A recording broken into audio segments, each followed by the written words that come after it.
ఆకాశవాణి వనపర్తి కేంద్రం. ఎందుకు చదువుకోవాలి నాటకం. వల్లభాపురం జనార్దన రచన. ఇందులో పాత్రలు, పాత్రధారులు: దొరా పరమేష్ అభినయ, నర్సిగాడు పరమేష్ అభినయ, బాలిగాడు పరమేష్ అభినయ, శెట్టి పరమేష్ అభినయ, రామిగాడు పరమేష్ అభినయ, నాగయ్య పరమేష్ అభినయ, బాబు పరమేష్ అభినయ, బాలమ్మ పరమేష్ అభినయ, వాలంటీర్ పరమేష్ అభినయ. వినండి, ఎందుకు చదువుకోవాలి నాటకం. రచన వల్లభాపురం జనార్దన.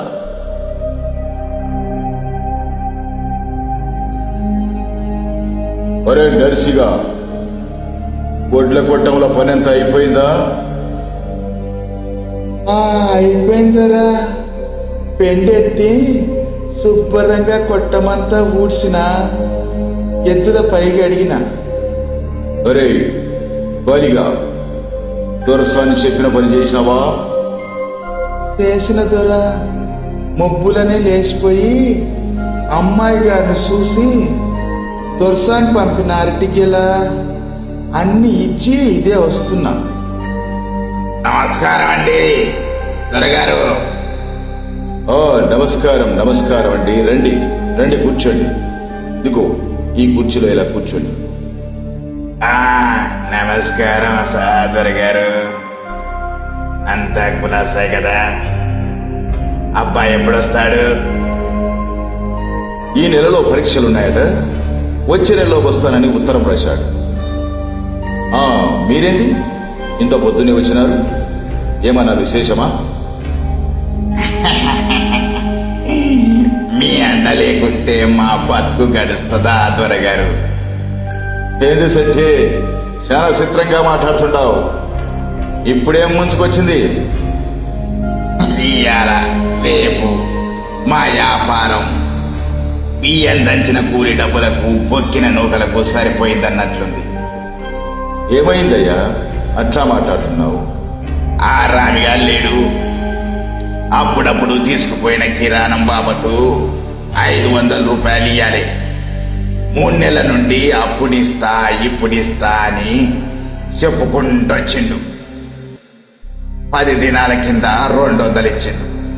మిగతా బాకీ ఇవ్వమంటే నేను బాకీ లేను పో అంటున్నాడు. బాకీ ఇవ్వకపోతే వ్యాపారం జరగదు. తీసుకున్నోళ్ళు ఇట్లా చేస్తే నా గతేంగా అని చెప్పండి దొరగారు. అయితే నన్నేం చేయమంటావు?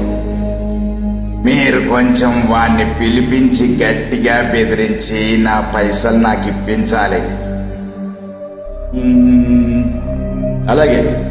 ఒరే నర్సిగా, నువ్వు తొందరగా పోయి ఆ రామిగారిని పిలుచుకురా పో.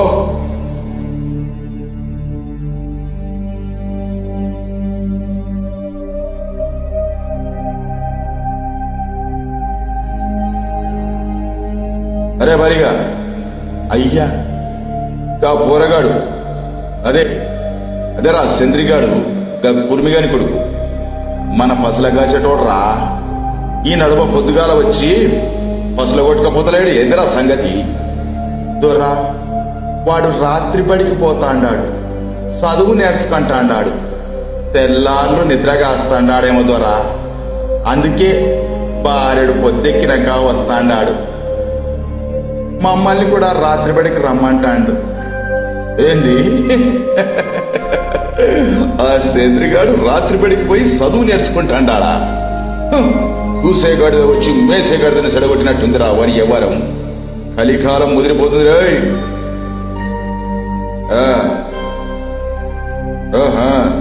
దండం దండం దండం దొరా. దండం. ఎందుకో పిలిపించినారంట. నీలాంటి వాళ్ళు తెలివి మేరిపోతుంటే చూద్దామని పిలిపించినారా? ఏంది దొరా గట్లా అంటుండరు? ఏదో మనసులో పెట్టుకున్నట్లుంది. అరే, ఆ శెట్టి బాకీ ఇవ్వనన్నావంట, ఎగబెట్టాలనుకుంటున్నావంట కదరా? ఎగబెట్టడం నా సొంటల నుంచి అవుతుందా దొరా? అసొంటి పని పెద్ద పెద్దోళ్ళు అయితే చేస్తారు.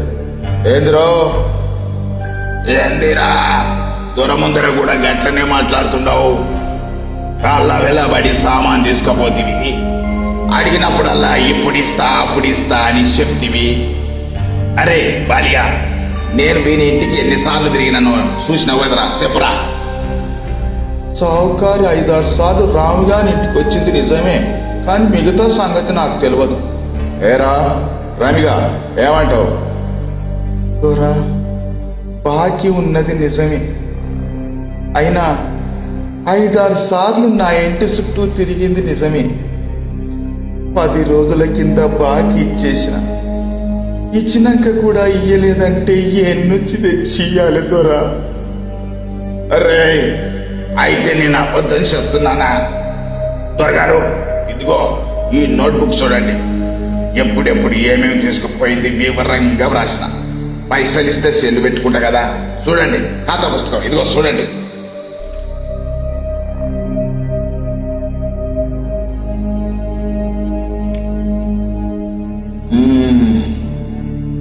రే రామిగా, ఇందులో నువ్వు తీసుకున్న బాకీ పద్దుల వారీగా రాసింది.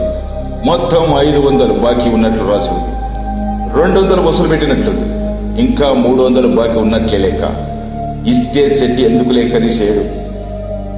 లేదు దొరా, నేను బాకీ ఉన్నది 200. నా పిల్లల తోడు నాకు చదువు రాదు.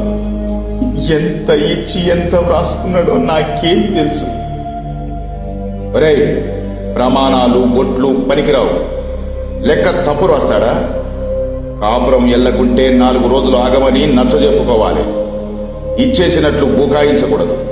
నమ్మకాలు పోయినాక అప్పు పుడతాదారా? ఎంతైనా పెద్దోళ్ళు ఉన్నోళ్ళు అంతా ఒకటి, వాళ్ళ మాటనే నమ్ముతారు. కానీ నాలాంటి బీదోడి బీద అరుపులు మీరు పట్టించుకోరు కదా. ఏంది రావు, చాలా మాట్లాడుతుండవు. కళ్ళు నెత్తికెక్కినట్లుంది రావు. పోతుండవు కదా దొరా, మీ ముందర కూడా వీడెట్లా మాట్లాడుతున్నాడో వింటున్నారు కదా. మీ సంగతి ఇలా ఉంటే ఇక నా బొడ్డోడుకి వీడు ఒక లెక్కనా? ఒరే రామిగా, నీ వ్యవహారం ఏం బాగాలేదు. ఎగబెట్టాలనుకుంటే వ్యవహారాలు సాగుతాయా? వారం రోజుల్లో సెట్టి బాకీ ఇచ్చారు, లేకుంటే బాకీ కిందికి నీ కోడెదూడను పట్టుకపోతాడు.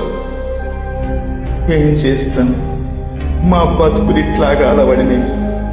ఎదురు మాట్లాడి బతుకుదామా? మాయా సొంటోళ్ళం అట్లనే ఇస్తుందోరా. గిర్దావర్ నాగయ్య కూడా వస్తుంది కదా, ఇస్తుందోరా, అట్లే ఇస్తుందోరా. రండి. నమస్కారం నాగయ్య గారు, రండి. ఒరే నర్సిగా, లోపలికి పోయి ఒక కుర్చీ తీసుకొచ్చి అయ్యగారికి అయ్యి. అలాగే దొరా. బాబు ఏంది నాన్న? బాబు, గిర్దావర్ సాబ్ వచ్చిండు, చాయ్ తీసుకురాపో. ఓ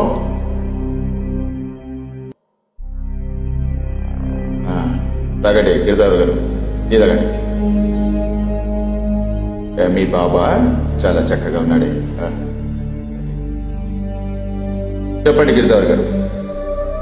చూడండి, భూపతి రాజా గారు అంటే దొరగారు ఊళ్ళో కొందరు దళితుల పట్టా భూములను లాక్కున్నారని మాకు కంప్లైంట్ వచ్చింది. ఎంక్వైరీ చేయడానికి వచ్చిన. చూడండి, అదంతా వట్టిదే అని మీరంటున్నారు, కానీ దీనిపై ఎంక్వైరీకి నేను వచ్చాను. కొందరు బలాదూరుగా తిరుగుతున్న పని లేని కుర్రాలు చేస్తున్నారండి, అంతేకాని మరేం లేదు. ఏదైనా కానీ ఎంక్వైరీ చేయాల్సిందే కదా. అలాగే ఎంక్వైరీ చేసుకోండి. ఇవాళ పట్వారీ లేడు, నాకు కూడా అర్జెంట్ పని ఉంది, పట్నం పోవాలి, ప్రయాణం అయిపోతుండా. ఈ శెట్టి వస్తే మాట్లాడుతున్నా, లేద్దామనుకునేంతలో మీరు వచ్చింది. నేను ఒక వారం రోజుల దాకా రాను. దయచేసి వారం తర్వాత ఎంక్వైరీ పెట్టుకుంటే బాగుంటుందనుకుంటాను. సరే, అలాగే కానివ్వండి. మళ్ళీ ఎప్పుడు ఎంక్వైరీ చేసే విషయం తెలుపుతాను. వస్తా. సరే.